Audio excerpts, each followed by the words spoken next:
Կիրակի օրը ինչպես ուղղակի հայտարարվեց այս իշխանությունը, ըստ էության սա այն պատկերն է, որ իրենք չհաջողվեցին եւ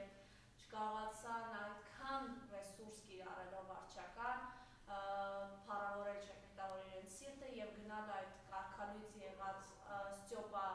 Ասատրյանի շեքրտավոր պատարագին։ Խնդրեմ այս մասով ձեր խոսքը ինչի դրսևորում է սա եւ ըստ էության Փաշինյանի սիրտը չի հողացել եւ հաջորդ կիրակի ինքը նորից նախաձեռնում է, նորից ասել է, որ գնալու են։ Խնդրեմ։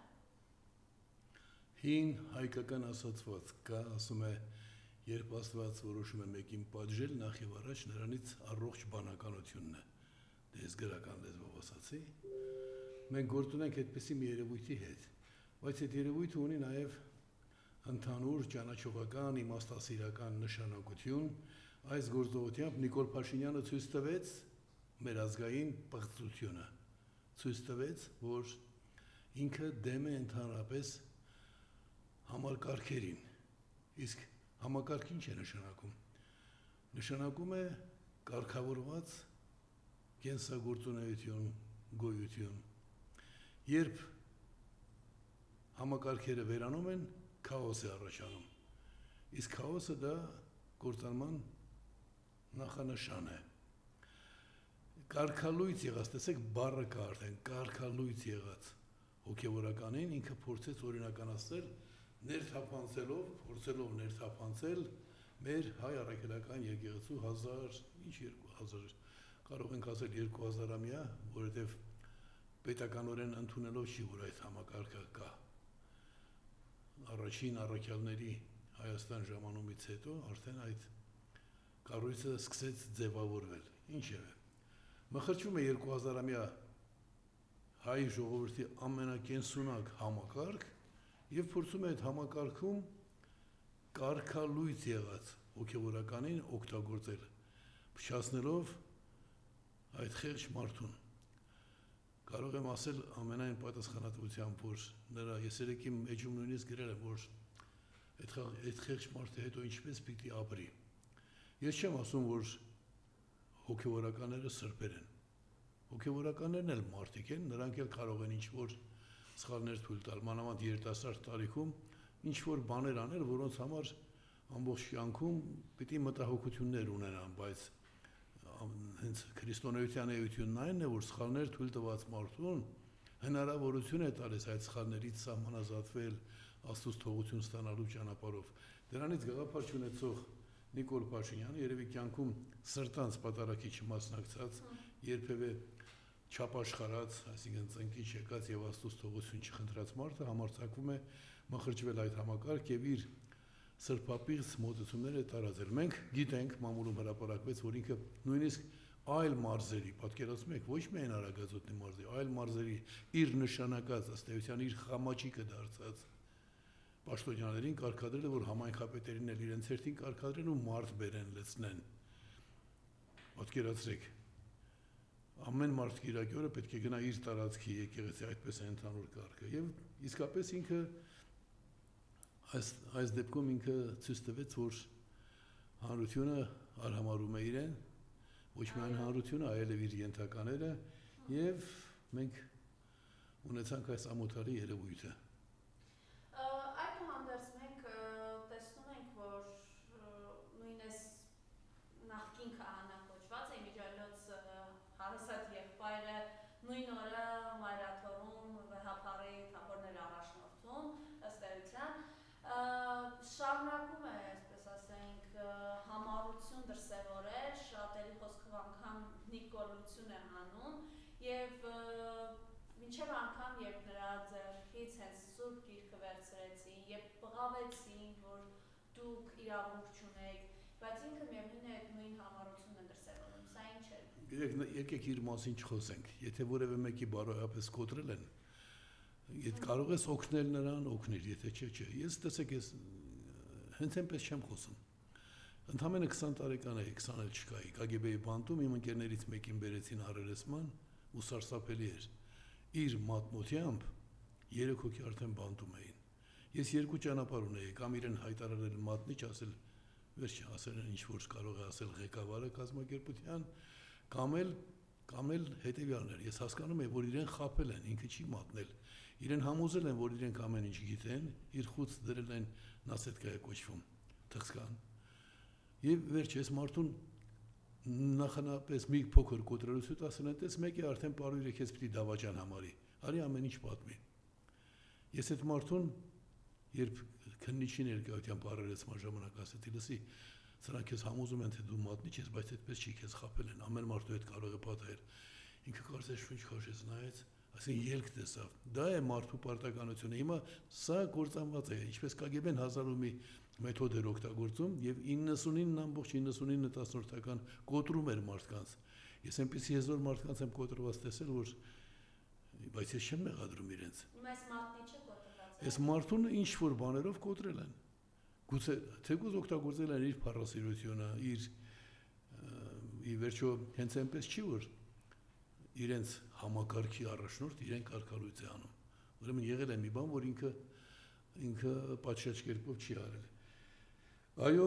երբ քիչ առաջ խոսեցի փչացնելու մասին, տեսեք ինչ ահավոր վիճակի առաջ է կանգնացրել։ Մի եղբորը մյուս եղբոր դեմ հանեց ինչի համար, ինքն էլ չգիտի։ Այս գերագույն բացությունը։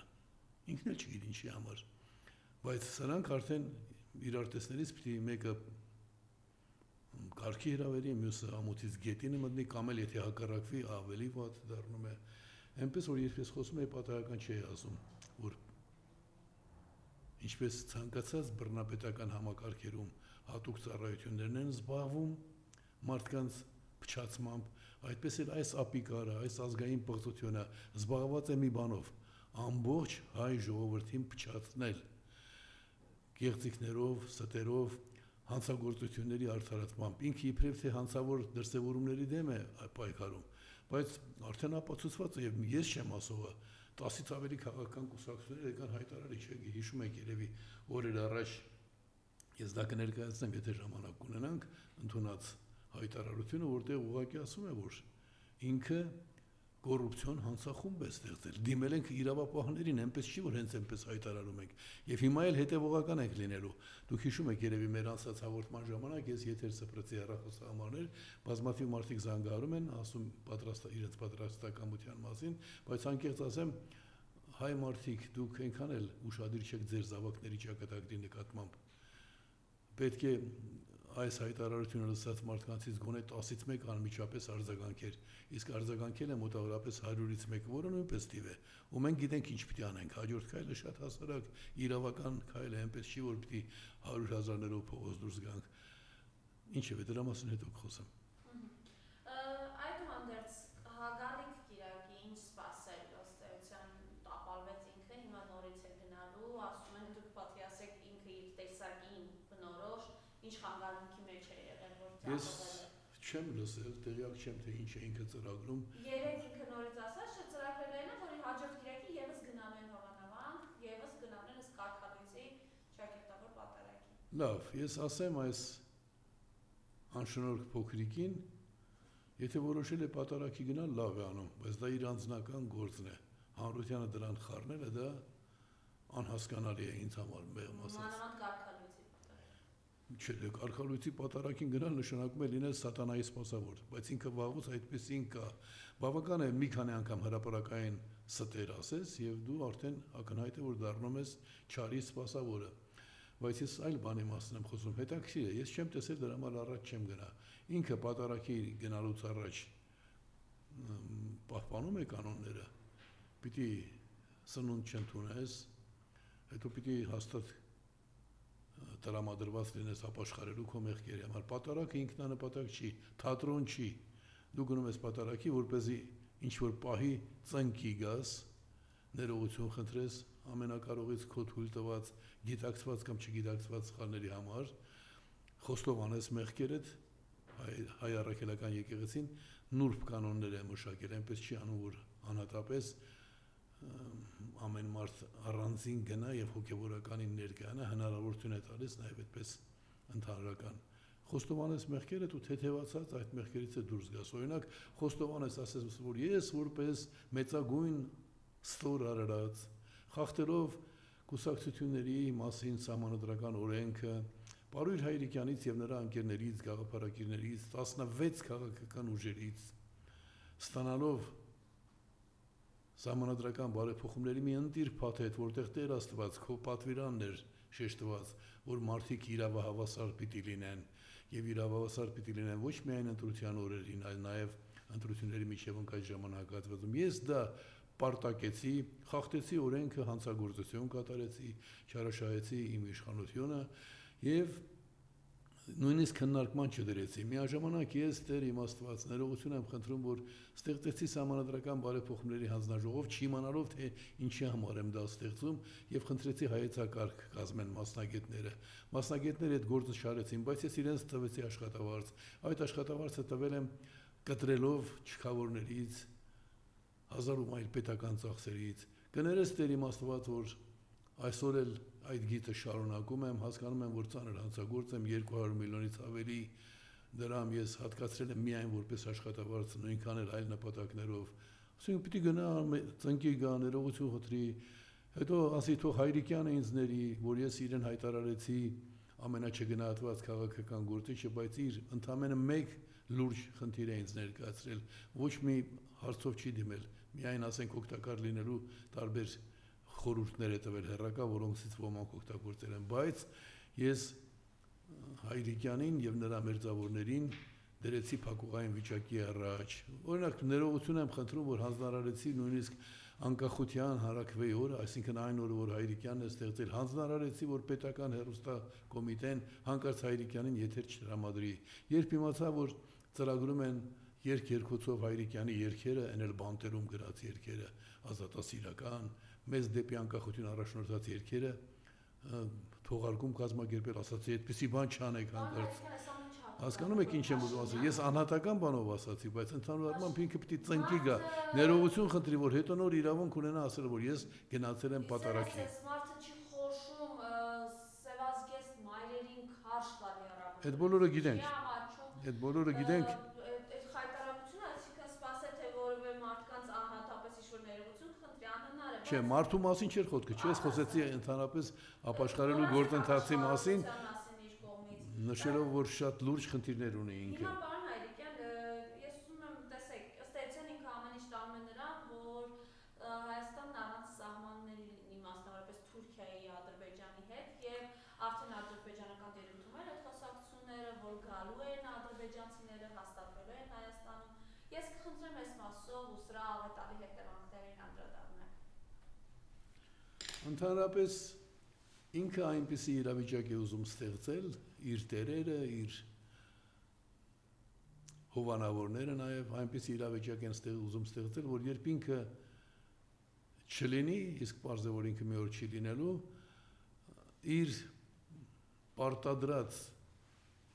իրավիճակը փոխելը մեզ կանգնեցնի լուրջ խնդիրների առաջ։ Այո, կարելի է ճանապարհ տրամադրել որևէ այլ պետության, պայմանով, որ այդ պետության ճանապարհներն էլ քեզ են տրամադրվում, 1. Երկրորդ, որևէ գործողություն պետք է արվի այն նպատակով, որ միաժամանակ պահպանվի իրավահավասարությունը։ Այսինքն խտրական վերաբերմունք հայերի նկատմամբ նան թույլատրելի է։ Եթե մենք խոսում ենք ճանապարհի մասին մասնավորապես, այսինքն Ադրբեջանը Հայաստանի տարածքով պետք է միանա Թուրքիայի հետ, բայց Թուրքիայի հետ մեր ճանապարհը, մեր սահմանը փակ է։ Այսինքն Թուրքիան 30 տարուց ավելի խտրական վերաբերմունք է հանդես բերում։ Գիտեք, երբ դու խոսում ես խտրականության մասին, ցանկացած մարդու համար դա հասկանալի է, որովհետև քաղաքակրթության գլխավոր բանաձևն այն է, որ խտրական վերաբերմունք չպետք է լինի, այն ինչ որ մեկին կարելի է, չպետք է լինի, նրան չի կարելի։ Հիմա ինչ է ստացվում։ Հայերը Թուրքիա գնալ չեն կարող, որովհետև սահմանը փակ է։ Բայց թուրքերը Հայաստան կարող են գալ հենց այդ նույն ճանապարհով։ Ես նկատում եմ մեր սահմանը։ Հետո ինչ որ դու ինչ որ օրենք ես ընդունում, որ երրորդ կողմի քաղաքացիներին թույլատրելի է։ Դա էլ է խտրականություն։ Ինչի երրորդ, թող երրորդ կողմի քաղաքացիները սպասեն, իբր թե առաջադիմական քայլ են անում։ Նա, ով իր գործունեության ընթացքում խտրականության կողմ է, իսկ հիմա ես ասեմ հիմնականը։ Հայաստանում բոլոր հարաբերությունները կարգավորվում են սահմանադրությամբ։ Այս ազգային խայտառակությունն ու պղծությունը իշխանության եկավ Սահմանադրության մեջ առկա թերությունները վերացնելու առաջնահերթ խնդրով մերժիր Սերժ Սարգսյանի սահմանադրությունը։ Եկավ ու չփոխեց այն սահմանադրությունը, որը խտրականություն էր ապահովում, որովհետև ինքը կամեցավ այդ խտրականությունից օգտվել։ Այնպես որ այն ինչի մասին որ ինքը խոսում է, որքան էլ աշխարհին կարող է հաճելի թվալ եւ ինքն էլ առաջադեմ Երևալ, բայց դրանք նոր կապանքներ են հայ ժողովրդի համար։ Դա նրա համար է արվում, որ վաղը լրացուցիչ հնարավորություններ տրվի, ասելու ինքը պայմանավորվել էր Դոնալդ Թրամփի հետ, որ պիտի ճանապարհ լինի, այդ ճանապարհը հիմա չի բացում, ամերիկացիներ տեսնում եք ձեր պայմանավորվածությունը խախտեց, թույլ չի տալիս։ Այդ դեպքում բայց շատ հանգիստ կարելի է գտնել մի 50 սենատոր, որ կասեն, որ պարոն նախագահ, այնտեղ խտրական վերաբերմունք կա։ Ինչի՞ եմ այսպես վստահ ասում։ Ես 1990 թվականին ոչինչ չլինելով միայն Հայաստանի անկախության պայքարի առաջնորդ եւ սովետական միության ժողովրդավարական շարժումների առաջնորդ ընտրված նախագահ։ Մեկ օրվա ընթացքում 40 սենատորների կարողացա համախմբել Հայաստանի միջազգային ճանաչման գաղափարի շուրջը։ Ռաֆի Հովհաննիսյանն այն ժամանակ Լևոն Տեր-Պետրոսյանի արտգործնախարարն էր, այն ժամանակ ասել է ոնց մարդիկ տարիներով 2-3 սենատորի ստորագրություն չեն վերցնում։ Հայրիկյանին ինչպես է հաջողվել մի օրվա ընթացքում, ինչպես էր այդ մեկ օրը որոշում։ Գորբաչովը որոշում էր ընդունել Հայաստանում արտակարգ դրություն հայտարարել։ 40 սենատորներ դիմեցին Ամերիկայի նախագահին ասելով, այն էլ մեկ օրվա ընթացքում, հաջորդ օրը, եթե առանց Հայաստանի Գերագույն խորհրդի որոշման,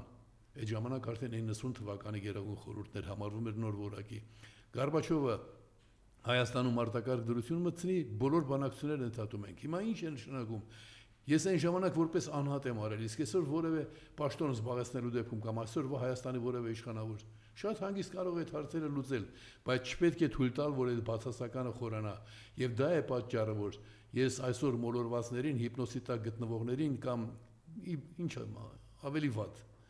չհասկացող մարդկանց բոլորին խորհուրդ եմ տալիս, հորդորում եմ հասկանալ, որ իրենք իրենց երեխաների հարցերը պիտի լուծեն։ Խոսքը չի վերաբերում այսօր գիշերը քնելուց առաջ ասել, վայ, այսօր կրակոց չի լինի, դա էլ է կարևոր, բայց խոսքը վերաբերում է ընդհանրապես մեր պետությանը։ Մեզ ոչ մի թշնամի այնքան մեզ չի իրավազրկել, որպես ազգ, որքան այս պղծությունը, սա գերագույն պղծությունն է։ Երբ որևէ մարդու ուզում ես վնասել, քո հետին նպատակը ո՞րն է։ Մեզնից հեռու, բոլորիցս հեռու։ Նրան զրկել իրավունքներից։ Դուրս լինես իր իրավունքների տերը։ Հիմա այս պղծությունը մեր ազգային իրավունքները տալիս է Ալիևի նման պղծությանը, չեկիստի որդի չեկիստին, ցեղասպանություն իրականացրած մարդուն։ Այս պղծությունը մեզ եւ մեր հետ էլ միաժամանակ աշխարհին փորձեց համոզել, որ գիտեք ցեղասպանությունը Արցախում որ եղել է, լավ է եղել, այդպես էլ պիտի լինի, ճիշտը դա է։ Որովհետեւ Ստալին հայրիկս իր Ստալին հայրիկը եւ Հիտլերի դաշնակից Ստալինը ժամանակին այսպիսի սահմաններ են գծել։ Այնպես որ երբ մենք խոսում ենք այսօր կատարվելիք քայլերի մասին, ես ելի եմ հիշեցնում, պիտի մտածենք, թե դա ինչ ծանր հետևանքներ է ունենալու մեր զավակների համար։ Օգտվելով առիթից, որ այսօր ձեզ մոտ եմ, ես ուզում եմ շնորհակալություն հայտնել, որ բոլոր այն քաղաքացիներին, որ զանգահարել են եւ պատրաստակամություն հայտնել աշխատել ազգային համագործակցության գաղափարների շուրջը։ Այդ մարդիկ այս պահին դեռ չեն էլ պատկերացնում, թե ինչքան կարևոր գործ են արել։ Եթե դուք թույլ կտաք մի անգամ ուզում եմ որ վերջին խոսքից հեռախոսահամարի փոխանցեք, որ մարդկանց մոտ ֆիքսելի նայեք։ Պարոն Հայրիկյան, ըստ էության այս բանակում նախորդ մեր եթերում դուք անդրադարձաք այդ ծառայության ժամկետի կրճատմանը եւ դրա բացասական ազդեցությանը նաեւ։ Ըստ էության ներքին այսպես տեղեկություններով զինվորականությունը բարձրաստիճան զինվորականները եւս դեմ են սիրողությանը, բայց չեն արտահայտվում։ Այս բախերը, այս ինչի դրսևորում է, երբ որ չգիտեմ, հայրենիքը կտոր է արվում ուղղակի։ Դուք շատ կարևոր հարց վերհիշեցրիք եւ ինձ մեր հանրությանը, տեսեք, պղծություն եւ խայտարակություն լինելուց բացի նա ուզում է անպայման արձանագրվել որպես թշնամի։ Դեռևս կայուն իրավիճակ չստեղծված, նա կատարում է գործողություններ, որոնք կարող են կատարվել, ասենք, եվրոպական միության կենտրոնական տարածքներում ապրող որևէ պետության կողմից։ Ինչ է նշանակում 1/4-ով կրճատել զինծառայողների քանակը։ Առաջին հերթին դա նշանակում է, որ զինծառայողները, որոնք պետք է մոտավորապես 1 տարի դիրապետեին իրենց նոր մասնագիտությանը, եւ հետո գոնե 1 տարի ծառայեին հայրենիքին, իրենք ընդամենը կես տարի են ծառայելու եւ բնականաբար պետք է այդ մասնագիտացման շրջանը նույնպես կրճատվի։ Երկրորդ ամենակարևոր բանը բոլոր այն տգետները, բոլոր այն չհասկացողները, այդպես մեղմ ասեմ, որ ուրախանում են, որ իրենց տղան պիտի կես տարի պակաս ծառայի, 1/4 պակաս ծառայի, մոռանում են, որ այդ տղան իրենց որդին, որ պիտի գնար եւ ինչ որ տարածքում սահման պահպաներ, եթե նախկինում այդ տարածքում իրենք պիտի լինեին 40 հոգով, հիմա լինելու են 30 հոգով, որքան էլ որ ճամարտակ են, թե իբր պայմանագրայիններ են տանելու եւ այլն եւ այլն։ Այսինքն մի կողմից կա գաղափար, երբ հայրենիքիդ վտանգ է սպառնում, առաջնորդվել բանակ, ազգ բանակ համակարգով, Շվեյցարիան մեզից 100 անգամ լավ պայմաններում է չի ապրում, բայց ինչու շվեյցարացիք մինչև հիմա պահպանում են այդ ազգ բանակ սկզբունքը, պարտադիր չի ասենք ծառայությունը հասցնել 5 տարվա, չէ, դրա մասին չի խոսքը, բայց երբ քեզ վտանգ է սպառնում, երբ վանեցիներին վտանգ է սպառնում, նրանք են Օսմանյան կայսրության տիրակալության պայմաններում նախապատրաստվեցին այդ վտանգին։ Ինչ է անում սա։ Թույլատնում է այն, ինչ արդեն կա։ Սովորաբար նման պայմաններում ուժեղացնում ես։ Օրինակ ժամանակին առաջարկ կար ուսումնասիրել այն պետությունների օրինակը, որ այս կամ այն ձևերն են կիրառում, նաև ավելացնում են իրավաբանությունը հայրենիքի պաշտպանության հարցում կանանց եւ տղամարդկանց, չնայած մինչև վերջ չէ, որտեղ կանայք առանձնահատուկ առաքելություն ունեն, նաև մայրության առաքելությունը, օրինակ Իսրայելում կանայք 2 տարի են ծառայում, տղաները 3, աղջիկները 2 տարի են ծառայում, տղաները 3։ Այդ բոլորը հաշվի առնում, բայց փոխանակ գնալու այդ դրական օրինակների ճանապարհով ինքը գնում է, ցավով եմ սա ասում,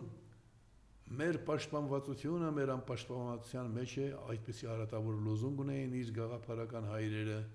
գնում է այդ ճանապարհով։ Եվ եթե մենք, ես հարցը չեմ մոռացել, եթե մենք դրան արժանի գնահատականը չենք տալիս, այստեղ էլ դառնում ենք իր հանցակիցը։ Ինչ վերաբերում է նրան, որ զինվորականները ցանկացած զինվորական հասկանում է, որ այսպես ամենամեղմ ասած վաղաժամ է այսպեսի որոշում ընդունելը, բայց չեն արտահայտվում, որովհետև Նիկոլ Փաշինյանը ժողովրդավարական Հայաստանի ղեկավարը չէ, նա ինչպես ցանկացած ողորմելի արարած, երբ իշխանություն է ստանում, իր միակ ճանապարհն է համարում բռնակալ դառնալը։ Իսկ բռնակալը ինչ է անում, արդեն օրինակներ տվել է, չէ՞։ Ամեն մեկի վրա մի գործ են ստեղծում, պահում են որպես հետագայում օգտագործելի միջոց, եւ զինվորականների հիմնական մասը, եթե պաշտոն է ստացել, անպայման ինչ-որ բան արել է, որով ինքը կարող է թիրախավորվել որպես նվազագույնը որպես հանցագործ։ Էլ չեմ խոսում այն բանի մասին, որ մենք գործ ունենք այն մարդու հետ, որ բարձրագույն դատական իշխանություն կոչված իդիոտության, ինչու եմ ասում իդիոտություն, եթե դա ԲԴԽ, եթե դա բարձրագույնն է, բայց հազրագույնը ո՞րն է։ Մի հատ ասեք։ Եթե կա բարձրագույն ուսումնական հաստատություն, կան դպրոցներ, չէ՞։ Դպրոցներ, հետո բարձրագույն, բա ոչ բարձրագույն դատական խորհուրդը ո՞րն է։ Ինչև է, դա նույն սահմանադրության պղծություններից է, ինքը, եթե կարողանում է նրանց մի SMS-ով հեռացնել աշխատանքից, հայտարարել, որ ինքն է կառավարությունը, հայտարարել, որ չկա դատավոր, որ իրեն չի ենթարկվի, արդեն առարկայորեն մեր այս գործերով մարդուն հեռացնում է պաշտոնից այն բանի համար, որ Հայրիկյանի ներկայացրած մեղադրանքին չի պատասխանել, որ այստեղ հանցակազմ չկա։ Մարդը տեսնում է, որ հանցակազմ կա, չի կարող գրել հանցակազմ չկա, բայց հեռացնում է, ասում է, դու եթե չկարողացար ելք գտնել, իսկ դատախազին ասում է ապրես, որովհետև դու գոնե ցրեցիր, այսինքն ոչինչ չպատասխանեցիր։ Ինչև է, մենք գործ ունենք դեպի կայացում գնացող Լուկաշենկոյի, Ալիևի հետ։ Նիկոլ Փաշինյանը ոչ միայն ունի իր անձնական թերությունները, այդ մեղմ ասեմ, այլ նաև ունի նպատակներ, որքան կարելի է շուտ դառնալ Լուկաշենկո կամ Ալիև։ Հիմա հայ մարդիկ ձեզնից է կախված, թույլ կտանք, որ մեր երկիրը դառնա բռնապետություն, այն էլ սակավամիտ եւ ազգադավ իրենից պղծություն ներկայացնող մարդու գլխավորությամբ մարդ կներեք որ մարդ ասեցի ինչ եւ Արարատի ինչ որ մեկի գլխավորությամբ թե իսկապես մեր հայրերին նրանց երազներին արժանի երկիր կունենանք իդեպ կրկնում եմ իմ կոչը ովքեր որ կամենում են սերտորեն աշխատել բոլորից շնորհակալ եմ որ արդեն զանգահարել են բայց շարունակեք զանգահարել այս համարներով զանգահարում եք մի քանի օրից ձեզ հետ կզանգահարեն եւ դուք կարողանաք առարկայորեն բայց սա կար ժամանակվա համար է այնպես չի որ պիտի սա կուսակցություն չէ սա համագործակցություն է կար ժամանակով մենք միասին պիտի աշխատենք իրավիճակը կտրուկ փոխելու համար շատերը իրավիճակի փոփոխությունը կապում են առաջիկա ընտրությունների հետ դա ինքնախապեյություն է որևէ բռնապետությունում խաղաղ ընտրություններ արդար ընտրություններ տեղի չեն ունենում եւ այստեղ էլ չեն ունենա կլինի հերթական խապկանք մանավանդ որ դրան նպաստում է սահմանադրությունը ուրեմն նրանք ովքեր որ կուզեն աշխատել այն մարդու հետ որ հրաշքով այսօր կենթանի է ձեզ հետ շփվում է հրաշքով ինչու որովհետեւ 34 տարի առաջ իմ մի մեծ գաղափար որի համար սկսել էի աշխատել ավելի քան 50 տարի առաջ անկախություն հանրաքվեի ճանապարհով իրականություն դարձավ եւ ձեր հայրերն ու տատերը 2.400.000 մարդ իմ այդ ծրագրին այո ասացին հիմա նրանք ովքեր որ այն սերնդից են նրանք էլ բարով կան այստեղ սահմանափակում չկա բայց 18-ից բարձր ամեն ոք ով կամենում է կարճ ժամանակով մասնակցել ազգային նպատակների կայացման համագործակցությանը նրանք կարող են զանգահարել 098 91 81 23 ուրեմն 098 91 81 23 եւ պարզապես ասել ես ուզում եմ աշխատել ձեզ հետ հետո իսկ մյուս համարներ եթե այդ մեկը չպատասխանի կարող եք զանգահարել 091 72 07 23 կամ հակառակը կարող եք այս համարից սկսել 091 72 07 23 ընդամենը ասում եք ձեր անունն ազգանունը եւ բնակության վայրը հետո ձեզ հետ կկապվեն եւ մենք միասին կաշխատենք իրավիճակը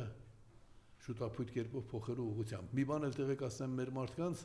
3 կլոր սեղան տեղի ունեցավ Մարիոտ հյուրանոցում սրահներից մեկում այդ կլոր սեղանի նպատակն էր հանրային հեռուստաընկերությունը հանրությանը վերադարձնելու խնդրի բարձրացումը հանրային հեռուստատեսությունը դարձել է իշխող քաղաքական ուժի խամաչիկը նրա կամակատարը եւ նրա քարոզիչը մինչդեռ հանրային հեռուստաընկերությունը ստեղծված է այն բանի համար որպեսզի ծառայի ողջ հանրությանը ոչ թե այս կամ այն խմբին կամ մանավանդ կառավարությանը այս էր ամեն ինչի մասին ես կուզեի խոսել այսօր եթե դուք ելի հարցեր ունեք սիրով կպատասխանեմ Չէ, շնորհակալություն ես եմ շնորհակալ եւս մեկ անգամ կարծում եմ կոչ մեր գիտակից ժողովրդին որ որևէ պարագայում ես որ տեսա Հովանավակում Կիրակյանը ինչ տեսակներ էին գնացել էլ աղանդավորներ էլ սեռական ինչ կողմնորոշում ասես ունեցող էլ խափող հասարակությանը Արծրուն Հովհաննիսյան պետք է ուղղակի կոչ անեն նորից չտրվել այդ Ես եթե կարծում եք որ այդպիսի կոչի իմաստ ունի անել ասեմ իմ անձնական կարծիքը այստեղ ինքնասպանության ամենակարճ ճանապարհն է հայ առաքելական եկեղեցու դեմ որևէ գործ անելը մարդիկ թույլ մի տվեք որ ձեզ այդ տեսակի կեղտոտ գործերի մասնակից դարձնեն ինչքան էլ որ փող կտան գիտեք Աստված ամեն ինչ է տեսնում մի պատժեք ձեր երեխաներին միշտ հիշեք որ ծնողների մեղքերի համար հաճախ պատասխան են տալիս երեխաները դուք ձեր երեխաների թշնամիները չեք եւ Նիկոլ Փաշինյանն էլ այն կերպարը չի այս պղծությունը այն կերպարը չի որ դուք նույնիսկ ձեր զավակներին ամենաաննշան ցավը պատճառեք թող Աստված բոլորիս առողջ բանականություն տա շնորհակալություն